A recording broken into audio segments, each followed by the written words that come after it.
Good morning mga kajak. Good morning mga kajak. May ginagawa tayo ngayon na sasakyan. Ito ay Mitsubishi Canter. Ito mapapalit tayo ng axle oil seal at saka yung kanyang cylinder, brake cylinder. So tignan natin mga kajak. So itong napakahalaga pag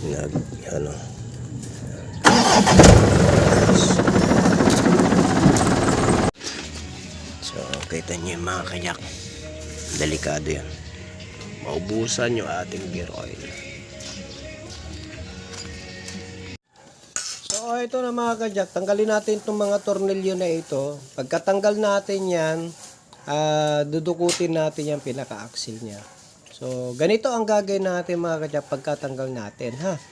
Ito. So natanggal na natin, lagyan natin ngayon ng, ayan yan, may nakaabang dyan na yung tinatawag na lagayan para puller. Para lumabas dyan habang hinihigpitan natin. So ayan, nilagyan ko na ng tornilyo dyan. Tapos clockwise, higpitan natin, lalabas na yan mga kajak. Kung nahihirapan kayo magtanggal niyan. Yeah. So higpitan nyo lang ito para lumabas na yan mga kajak. Okay? So may oil seal dito, may oil seal sa likod. Dalawa yan. Papalitan natin para sigurado. So ito na mga kajak, natanggal na natin yung oil seal. Ayan, dyan may tumatagas dito. Tapos i-check nyo rin yung nasa likuran ng isa pang gulong. Titignan nyo kung yung oil seal, mabubuksan naman natin, makikita natin kung basang-basa, kung may tagas na rin sa kabila. So ayan.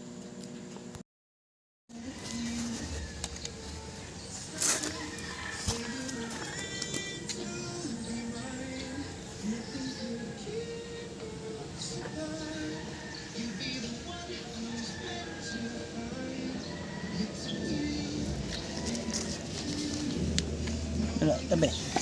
Yeah. Paano na tayo kikita niyan? Paano? So, ito yung bearing gasa natin mga kajak. Tapos ito, hindi naman buhangin, lagyan natin ng mga grasa. So, sinabay na natin dalawa yung oil seal niya, yung nasa harap at nasa likod. So, mahalaga yan na isabay na para misana na lang.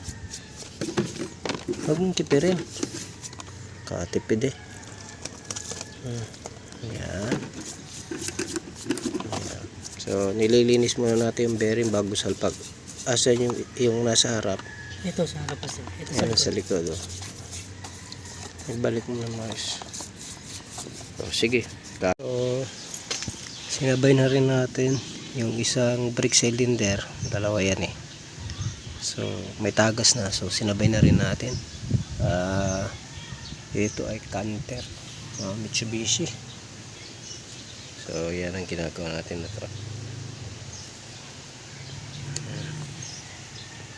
Ito mga kajak, lagi kong sinasabi na pag nag-check kayo nito, huwag kayong kakampante na walang tagas kanyo.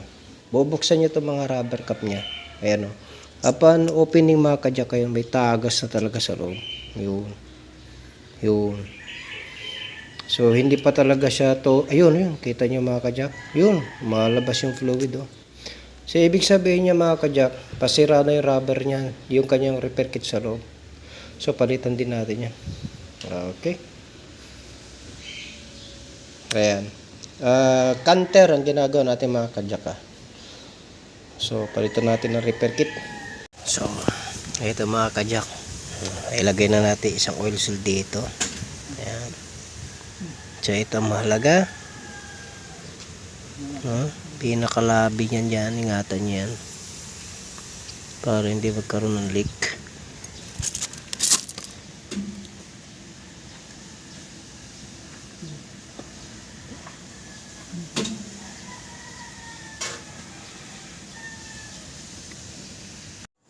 So ayan, binabalik na natin mga kajak, natapos na natin, lagyan natin ng mga dapat ilagay, nalagyan na rin natin ng grasa, ito, hinihigpitan na natin yan, tapos isasalpak din natin yung kanyang oil seal dyan sa ibabaw. So ayan. So ito mga kajak, lagyan na natin ng fluid at nagbi-bleed na tayo. Pagkatapos natin ilagay na yung kanyang brake cylinder, na napalitan natin na ng oil seal, ng axle, ito na, nagbi-bleed na tayo. patatakbuhin din natin, syempre, malalaman natin kung may tagas pa ba o wala na.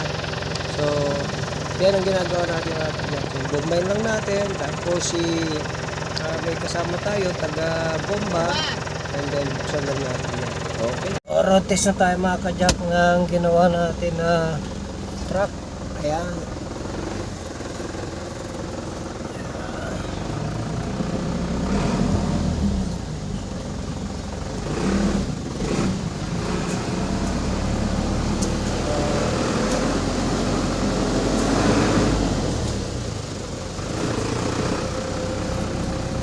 Okay na yung truck. Pati preno napakalakas na.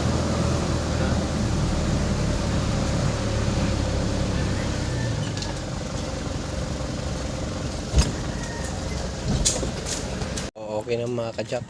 Okay na itong preno. Ayos na. Nirotest natin, wala nang tagas. So okay na, wala nang tagas. Ayos na ang pagkagawa natin. So ganoon naman mga kajak. At pagka make sure natin na laging chinecheck natin yung mga ganyan. God bless.